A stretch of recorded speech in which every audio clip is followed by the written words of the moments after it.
The situation in Gaza is rapidly deteriorating, with the civilian population caught in a deadly crossfire. Hamas, the militant group controlling Gaza, has urged its residents to defy Israeli evacuation orders. They call on their people to stand their ground. This call for steadfastness comes as Israel prepares for a potential ground offensive. Israel, in the meantime, has issued a stark warning. They have ordered residents of northern Gaza to evacuate south within 24 hours. This directive, delivered through leaflets dropped by military aircraft, has been met with fear and confusion. Many residents are unsure where to go or what awaits them. Adding to the tension, Israel has mobilized 300,000 reservists. Tanks and troops are amassing near Gaza's border, signaling an imminent escalation of the conflict. The Israeli Defense Forces, IDF, have warned that anyone approaching the security fence risks being shot. This creates a dangerous situation for those seeking to flee the impending violence.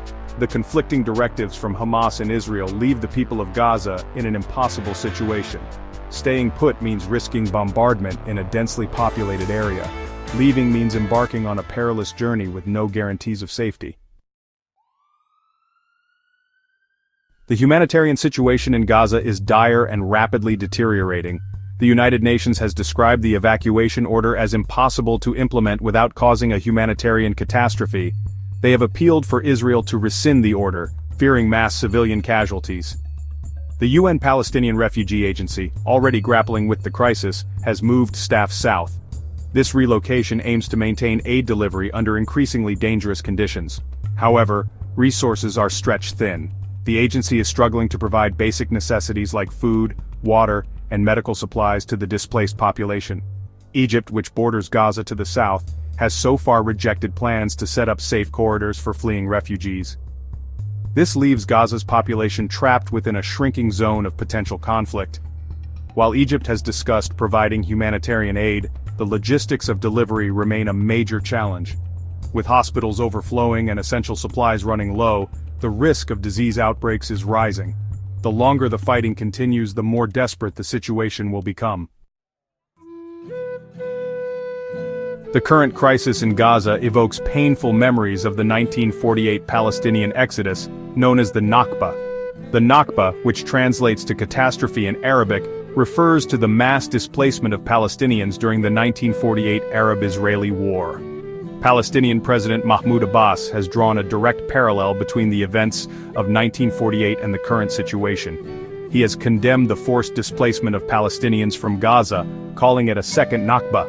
This comparison highlights the deep-seated trauma associated with displacement and the fear of losing one's homeland. Gaza analyst Talal Okal echoes this sentiment.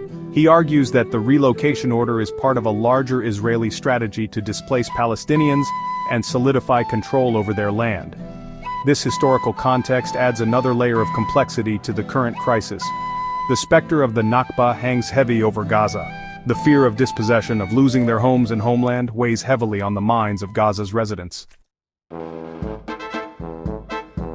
The international community has responded to the unfolding crisis in Gaza with a mixture of condemnation and calls for restraint. However, concrete action to alleviate the suffering of civilians remains limited.